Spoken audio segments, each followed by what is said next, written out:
Hello बच्चों, स्वागत है आपका मेरी YouTube channel Raksha science classes में। आज हम पढ़ेंगे class 9 science exam time quick revision notes में chapter 12 improvement in food resources.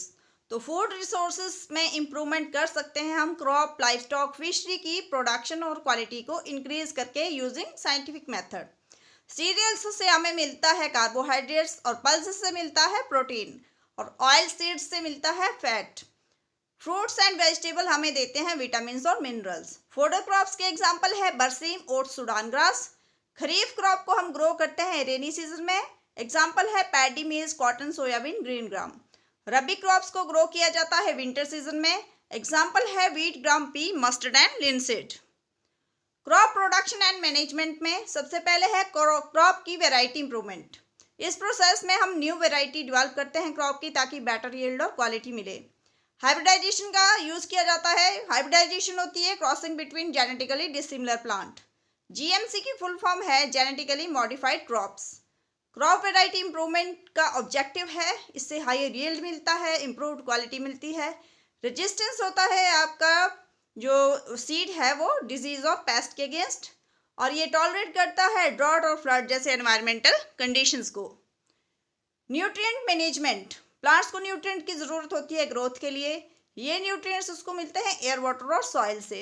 Air से मिलता है कार्बन एंड ऑक्सीजन, वाटर से मिलता है हाइड्रोजन एंड ऑक्सीजन, और सॉइल से 2 टाइप के न्यूट्रिएंट्स मिलते हैं, मैक्रो न्यूट्रिएंट्स और माइक्रो न्यूट्रिएंट्स। तो मैक्रो न्यूट्रिएंट्स 6 होते हैं और माइक्रो न्यूट्रिएंट्स 7 होते हैं। मैक्रो न्यूट्रिएंट्स होते हैं ऐसे न्यूट्रिएंट जिनकी नीड प्लांट्स को लार्ज क्वांटिटी में होती है, nitrogen, phosphorus, potassium, calcium, magnesium, sulphur. Micro nutrients होते हैं ऐसे न्यूट्रिएंट्स जिनकी प्लांट को स्मॉल क्वांटिटी में नीड होती है, iron, manganese, boron, zinc, copper, molybdenum, chlorine, ये इसके एग्जांपल्स हैं। ऑर्गेनिक फार्मिंग होती है ऐसा फार्मिंग सिस्टम जिनमें हम मिनिमम, बिल्कुल कम या कोई भी यूज नहीं करते हैं केमिकल का, चाहे वो फर्टिलाइजर हो, हर्बिसाइड हो या पेस्टिसाइड हो। और मैक्सिमम यूज होता है उसमें ऑर्गेनिक मैन्योर का, रिसाइकल्ड बायो एजेंट्स और हेल्दी क्रॉपिंग सिस्टम का। मैन्योर होता है नेचुरल सब्सटेंस जो प्लांट और एनिमल वेस्ट की डीकम्पोजिशन से मिलता है। टाइप ऑफ मैन्योर में सबसे पहले है कंपोस्ट। कंपोस्ट बनता है फार्म वेस्ट और किचन वेस्ट से। वर्मिंग कंपोस्ट होता है जब कंपोस्टिंग के लिए हम अर्थ फॉर्म का यूज करते हैं। अर्थ फॉर्म जो है डीकम्पोजिशन को फास्ट कर देते हैं। ग्रीन मैन्योर होता है जो ग्रीन वीड्स होती है उससे बनता है। एडवांटेजेस क्या है मैन्योर के? ये सॉइल फर्टिलिटी को इम्प्रूव करता है, वाटर होल्डिंग कैपेसिटी को इंक्रीज करता है और एनवायरनमेंट फ्रेंडली होता है। फर्टिलाइजर होते हैं केमिकल सब्सटेंसेस जो प्लांट्स को न्यूट्रिएंट्स देते हैं। एग्जांपल है urea, ammonium sulphate, super phosphate. इसके एडवांटेजेस है ये क्विक सप्लाई ऑफ न्यूट्रिएंट देता है और क्रॉप प्रोडक्शन को इंक्रीज करता है। इरिगेशन है artificial supply of water to crops. इसके सोर्सेज हैं वेल्स, कैनल्स, रिवर्स, टैंक्स, और मॉडर्न जो इरिगेशन मेथड है वो है स्प्रिंकलर सिस्टम और ड्रिप सिस्टम। क्रॉपिंग पैटर्न्स में सबसे पहले है मिक्स्ड क्रॉपिंग। मिक्स्ड क्रॉपिंग में हम 2 या 2 से ज़्यादा जो क्रॉप्स हैं उनको इकट्ठा उगाते हैं सेम फील्ड ऑफ लैंड में। जैसे वीट के साथ हम ग्राम यूज़ करते हैं और वीट के साथ आप मस्टर्ड भी ग्रो करते हैं। इंटरक्रॉपिंग में 2 या 2 से ज़्यादा क्रॉप्स को हम डेफिनेट रो पैटर्न, रोज बना के जो है ग्रो करते हैं। जैसे सोयाबीन और मेज को अलग अलग रोज में ग्रो करते हैं, या बाजरा के साथ हम काउपी को अलग अलग रो पैटर्न में ग्रो करते हैं। क्रॉप रोटेशन में डिफरेंट क्रॉप्स को ग्रो किया जाता है। प्री प्लांट सक्सेशन, एक के बाद दूसरी फसल ग्रो करने का जो टाइम है, जो रोटेशन है, उसको हम क्रॉप रोटेशन बोलते हैं। क्रॉप प्रोटेक्शन मैनेजमेंट में तो क्रॉप को प्रोटेक्ट करना जरूरी है वीड्स से, पेस्ट से और डिजीजेस से। तो इसके मेथड्स हैं, हम पेस्ट से बचाने के लिए पेस्टिसाइड का यूज़ करते हैं, इंसेक्ट से बचाने के लिए इंसेक्टिसाइड, वीड्स के लिए वीडिसाइड्स और बायोलॉजिकल कंट्रोल। उसके बाद है स्टोरेज ऑफ ग्रेन। अब ग्रेन को अगर हम प्रॉपरली स्टोर नहीं करेंगे तो वो खराब हो जाएगा। तो इम्प्रॉपर स्टोरेज से आपके किससे हो सकता है? इंसेक्ट्स आपके खराब कर सकते हैं, रोडेंट, फंगी या मॉइस्चर से खराब हो सकता है। तो इसके मेथड्स, प्रिवेंटिव मेजर हैं proper drawing, use of pesticide और क्लीन स्टोरेज प्लेसेस।